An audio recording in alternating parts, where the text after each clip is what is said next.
এটা কত বললেন? এটা 18,000। এটা 1000।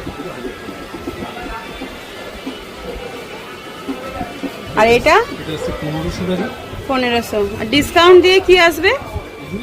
এইটাতে যদি ডিসকাউন্ট দেন, এই ছোটটা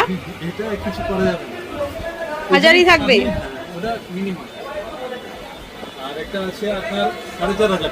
আচ্ছা,